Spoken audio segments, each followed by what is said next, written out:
All right. Welcome to Cheap Moves with Ken Fox and Garrett Waite.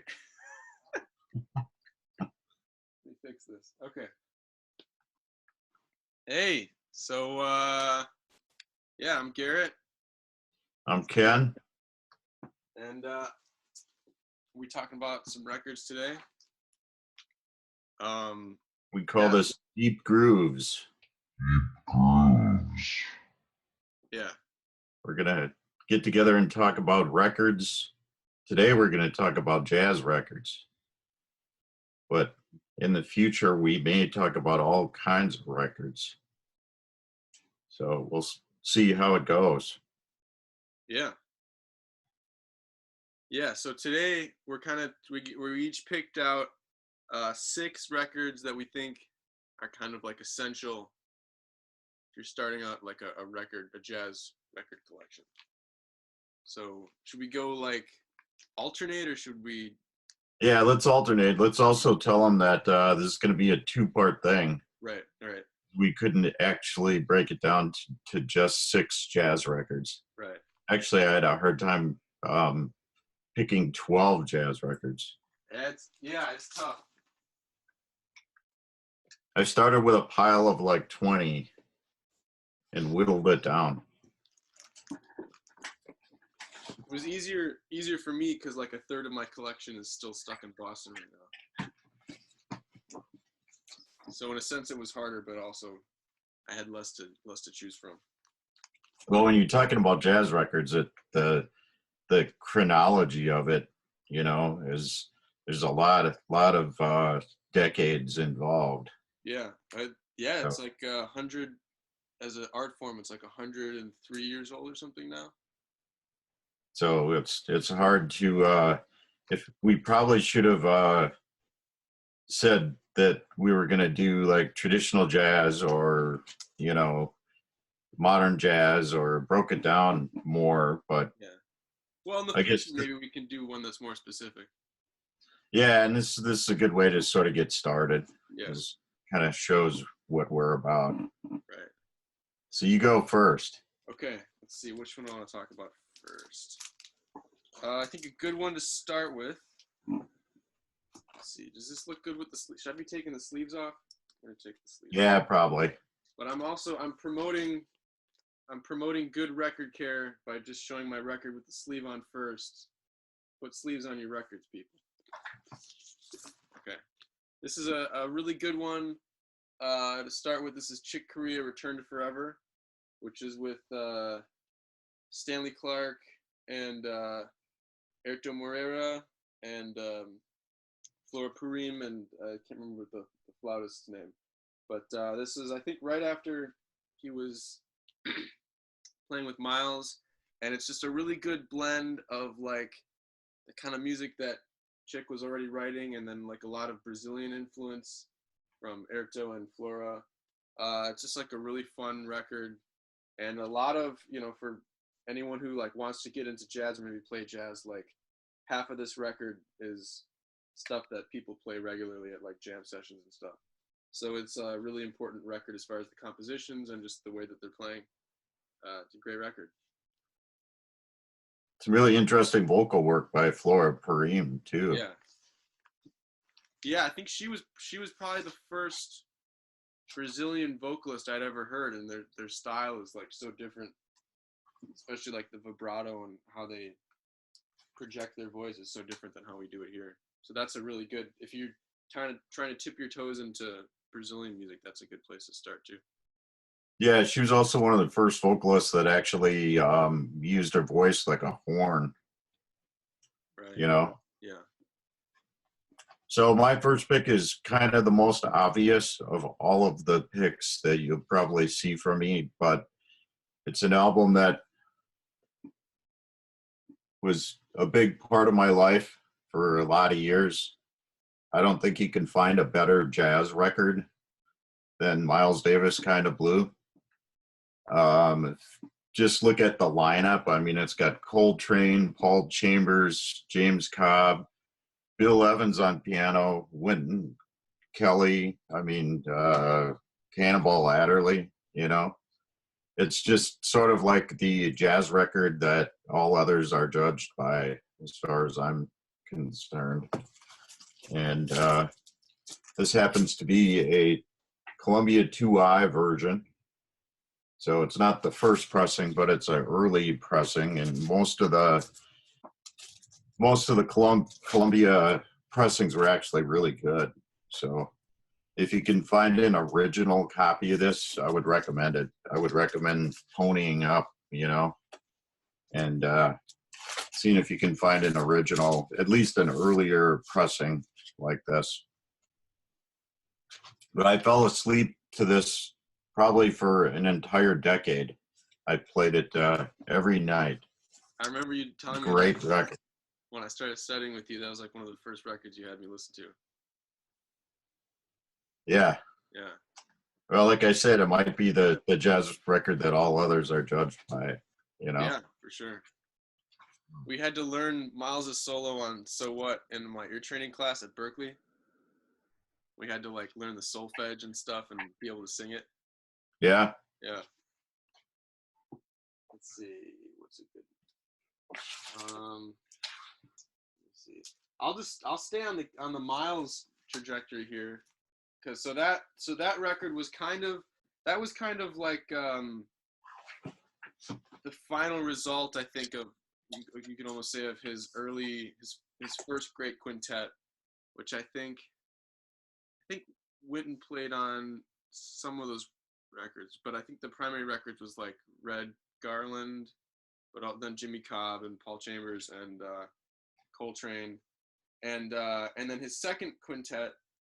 I think this is their first record, and this is kind of like one of those groups. I think they made maybe like 6 or 7 records, and then a bunch of, you know, there's like a bunch of live stuff and bootlegs and stuff. But I kind of just have this particular one as a placeholder. But any record that you find of the second Miles Davis quintet, which is Miles, Wayne Shorter, Tony Williams, Ron Carter, Herbie Hancock. Those are all super important musicians. So, you know, checking out these things and then maybe using those as a jumping off point to check out the other music that these guys have made. Really great. The compositions are really, even by today's standards, still very advanced. The playing is just like really adventurous, and there's lots of energy. They get themselves into all kinds of trouble. So this is ESP, Miles Davis. But I just have this in as like a placeholder, like any of the records by the second quintet. Gotta get them. Well, any of the records by Miles Davis from that entire decade, Yeah, you know, pretty much. Yeah. are essential. Yeah. That's the thing about when you're talking about Miles Davis, all the other key players kind of came from those bands. Yeah. So, Right. so my second pick is Boss Tenor by Gene Ammons. Great record. This particular one features Tommy Flanagan on piano, Doug Watkins on bass, Arthur Taylor on drums. Just an amazing record if you're into sax. As far as I'm concerned, Gene Ammons' tone is really unique. It's probably one of the most unique sax tones of any of the players. He did a lot of stuff in that sort of really warm kind of, you know, production style. This originally came out on Prestige, but this actually is the Analog Productions 45 RPM version. Whoa. So again, any of the Gene Ammons stuff, if you're into that sort of heavy sax tone, it's all good. But this is the one that sort of started it for me. It's a great record. I haven't heard that one yet. I'm gonna check that out. Yeah, it's one of those records that, you know, it really grows on you, and you find yourself like playing it every other day. Mm.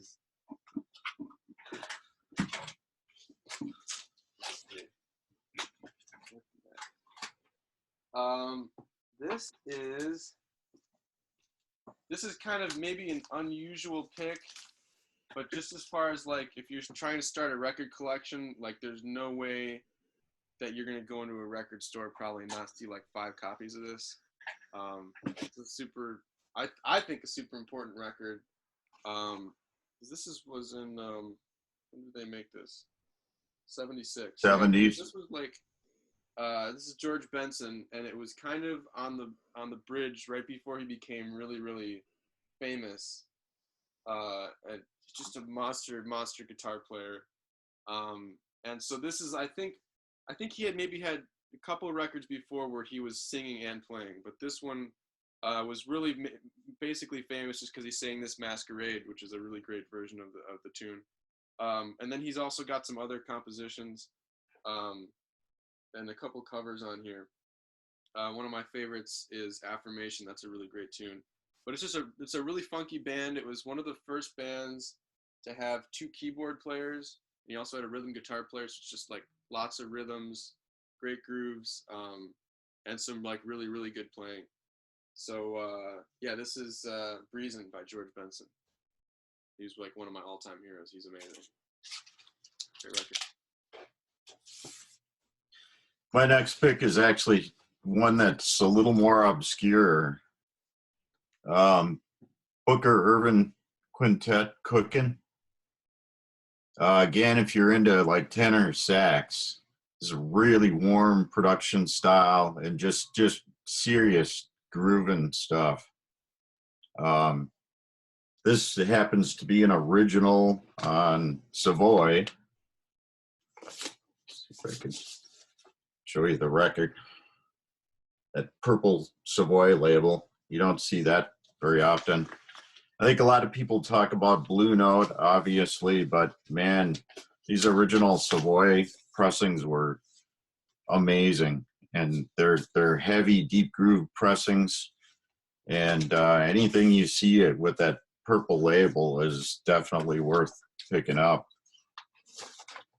But again, if you're into tenor sax, this guy is a serious contender. You know, I would put him right up there with any of the best. Sweet. Well, I'm gonna bring up another one of the best. This is kind of another one of the really obvious picks, but I mean, if you're gonna listen to like 3 jazz records in your life, this has to be one of them, because it really kind of transcends the jazz thing. This is John Coltrane, "A Love Supreme." I don't know how many times I've listened to this record. Around Christmas time, I'll listen to it like every day for like a month. It's like kind of a ritual. Yeah, it's a big one. Yeah. Probably right up there with Kind of Blue. Yeah. Oh, for sure. I think this was like right after he like kicked his heroin addiction cold turkey, and he was just on this like huge spiritual trip, and he spent like 3 months in his attic, and his wife would just like bring food up to him, and then he comes down. Apparently, like she said, he looked like Moses coming down from the mountain. He's like, "I've got it," and they went in the studio and recorded this. And this is you know, like the 2 Miles Davis groups we talked about. This is one of the really important quartets, jazz groups of all time. This is the John Coltrane Quartet with Jimmy Garrison and McCoy Tyner and Elvin Jones. Also, all super important, innovative players. Like McCoy Tyner, man, like his solos on this record, they sound like classical compositions, like sped up. They're just like, they're perfect, and they're so full of energy and passion and but so sophisticated. Yeah, and of course, Alice Coltrane went on to sort of develop that whole spiritual jazz flavor, you know, later on. Did a lot of records in that vein. Yeah, I saw her daughter give a talk at Berkeley, which was really cool. Yeah, like apparently like Alice had like a whole like yogic retreat set up, but then they would also sing like African American spirituals. It was like a super integrated kind of thing. And this, I don't even know if I've ever seen an early pressing of this. I think they're pretty hard to find like in casual looking. So this is a Yeah, I've got one, of course. I'm sure you do, yeah. But this is a good one to have on vinyl because you get, you get this whole spread here with this this dedication that he wrote to the, the musicians, and he was religious in a very open sort of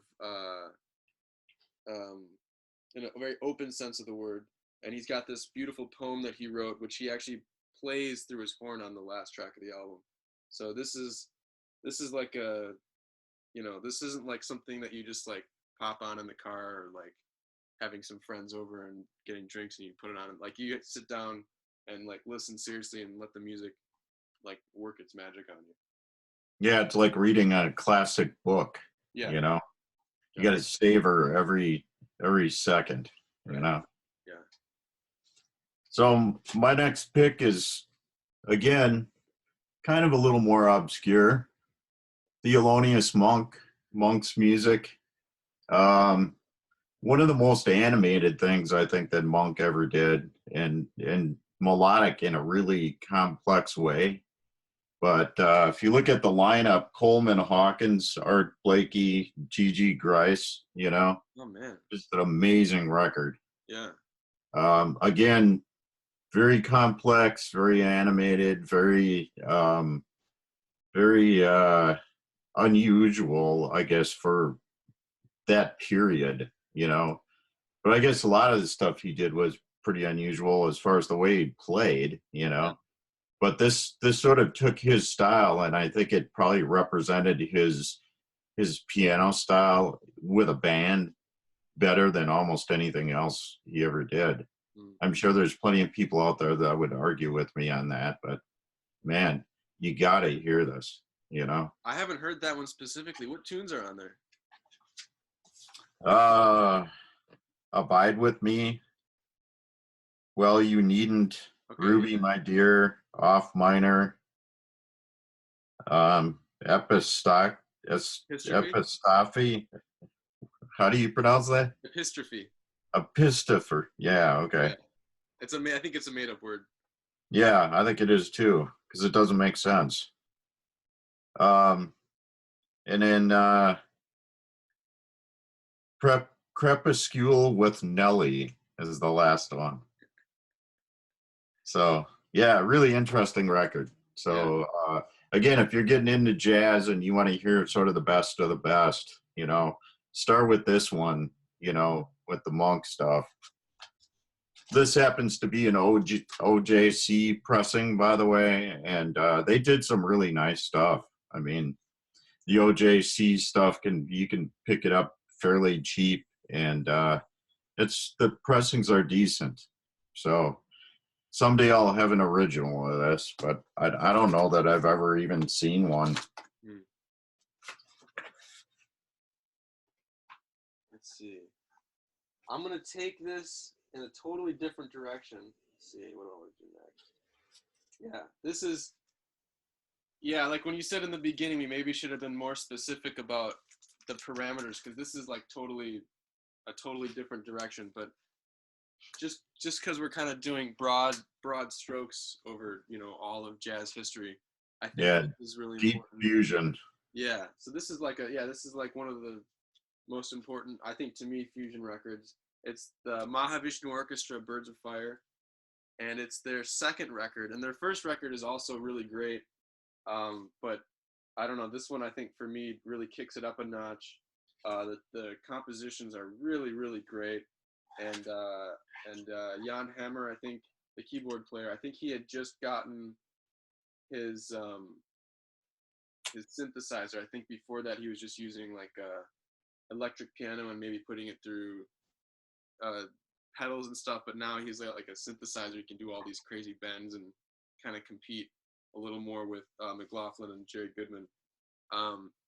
Yeah, some really great tunes. Like one of my favorites is Sanctuary, which is just like this really, I think it's in like 9/8. It's just really slow, like kind of smoldering tune. It just gets like super violent and dramatic, and Jan takes this ridiculous solo over it. And I think this is an original pressing from Yeah, it is.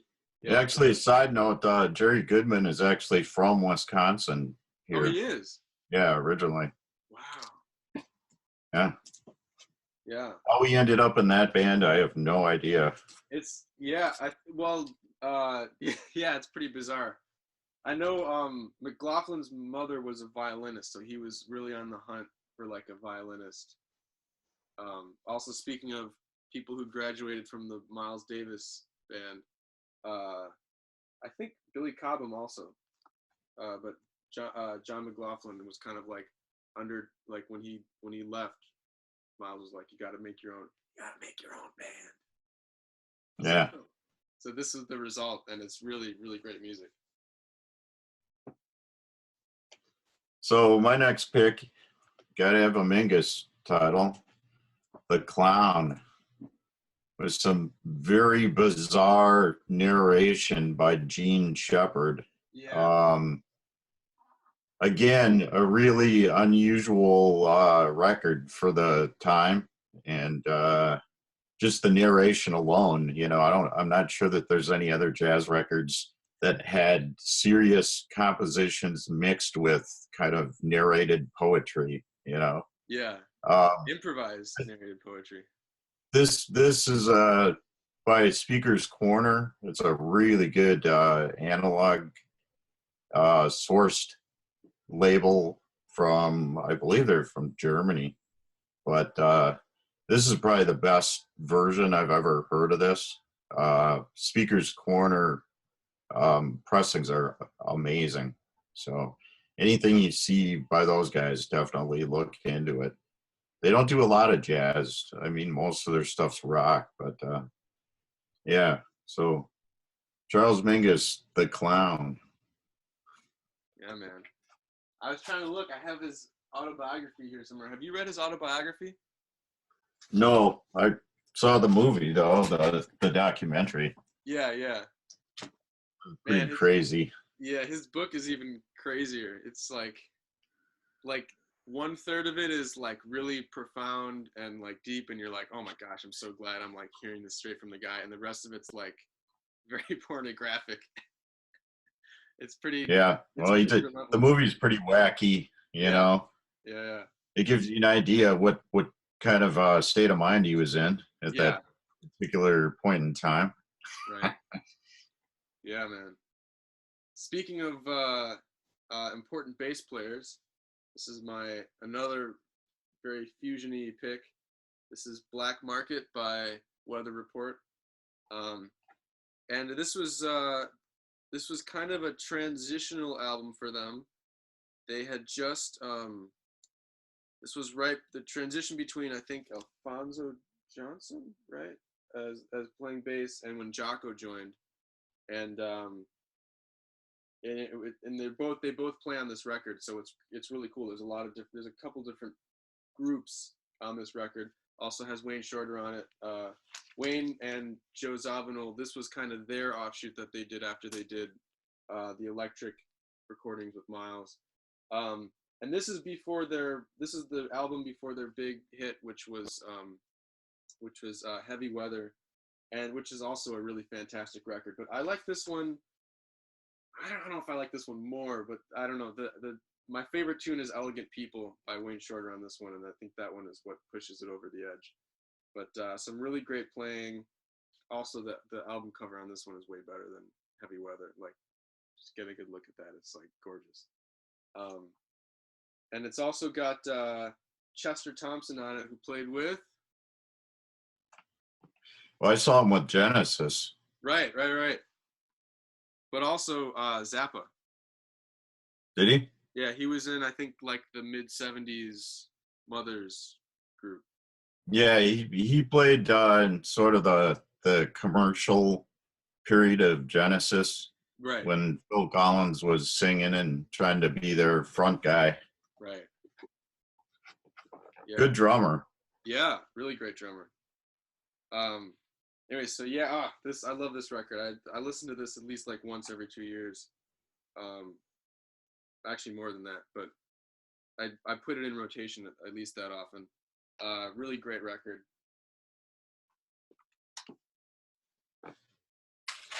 Okay, the last pick for this series of 6. Wait. I saved most of my fusion. Wait, hold on. My last pick. Oh, right. You had two more. You have one more or two more? Well, you know what? I ended up with 7 records. Yeah, so I saved all my fusion stuff for the second batch. Yeah. So a lot of heavy fusion coming. But this is one of my favorite jazz records and always has been. Again, just the quality of the compositions are just amazing. Blues and the Abstract Truth, Oliver Nelson. With Paul Chambers, Eric Dolphy, Bill Evans again, Roy Haynes, Freddie Hubbard, and George Barrow. Amazing band. Yeah. So very experimental, very sort of deep, you know, bordering on that sort of spiritual, you know, realm. Mm-hmm. But this is an interesting pressing too. This is pressed on what they call KM vinyl. And a lot of people don't like these, but I think they sound great. It's a impulse pressing from the MCA period. But, you know, again, you can pick these pressings up fairly cheap, you know, maybe $10. You look around and they sound phenomenal if you can get a clean one. And then here's an interesting version of this. Oh, I've never seen that. This is I've never seen this either. It's an impulse promotional pressing of this record. So it's a white label promo from the early Impulse days. So this, I'm guessing this probably was done just for radio stations. I've never seen another one, and it sounds great. It's one of the early, you know, heavy Impulse pressings. Mm. But look at that! Look at that artwork. Yeah, that's intense. Freaking Wow. stuff, eh? Yeah. Yeah, and actually, that's the front. Oh. So it was made, I think, just to basically get radio stations hip to, you know, the record. There's a lot of text and, you know, a lot of build up about each song. So Creed Taylor produced this. This is, in my opinion, is probably the best thing he ever produced. He produced a lot of crap. Yeah. You know? Wow. But man, this is a deep record. He produced a lot of cool stuff, though. Well, he did a lot of stuff for CTI that was really cheesy, but he also did a lot of stuff for CTI that was really good. I You mean, know, like Freddie Hubbard stuff, yeah. you know. And Milton. But there was a period there where just about everything that had his name on it, I thought was pretty almost kind of like what you'd consider light jazz, you know. Oh, yeah, for sure. He definitely was trying to make a product that people would... This product. Blues and the Abstract Truth, I think, was probably the heaviest thing he ever produced. Sure. Yeah. And obviously with Eric Dolphy on it, you know. Yeah. Yeah. You know, everything that Eric Dolphy was on was heavy. Right. Yeah, And the crazy thing about that record, I think, I may have to look this up, I think every tune on there is a blues form. Yeah, I think so. Like most records maybe have 1 or 2, unless it's a blues record, but that one, I think the whole record is 12 bar, but they're all arranged in such intricate and... Yeah, you wouldn't know that they're blues forms, Right. you know, listening to it. Yeah. Because it's deep, you know. They do like Hoedown by I think Aaron Copland.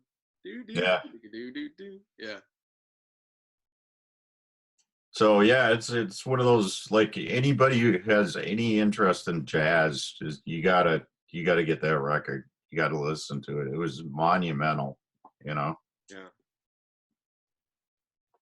Also like for people who because I'll take friends to see jazz records or jazz concerts or something, and like one of the big complaints is that they can't follow it or they're just playing too fast and they can't latch on to what they're doing.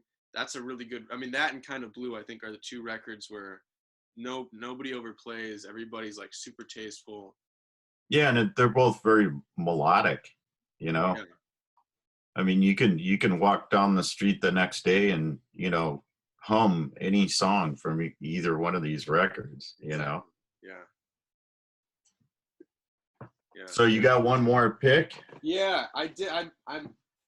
Because I have like the big pile of all of them. I think I feel bad adding a seventh one, but I think I need to include this just for the sake of, because I've been pushing the fusion stuff so hard.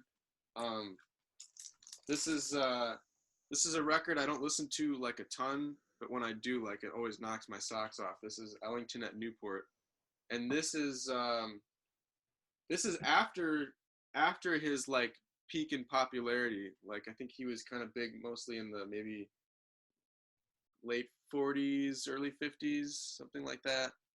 Maybe even maybe mid. Yeah, the swing period. Yeah, swing period. But this was in like, I think. Which would have been mainly 40s. Yeah.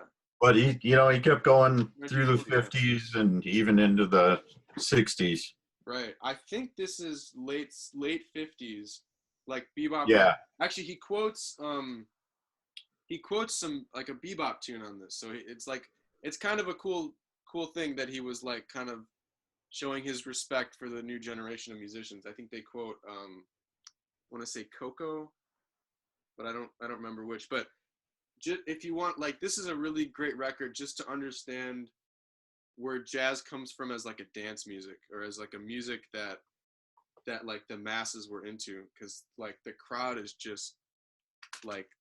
so into it on this record. It's a live record, and they after every solo, after every tune, they're just like, yeah, they lose their minds, and there's just so much energy. Really. Yeah, he was a superstar at that point in time. He really was. There's a lot of people that went to Newport, I think, just to see his band.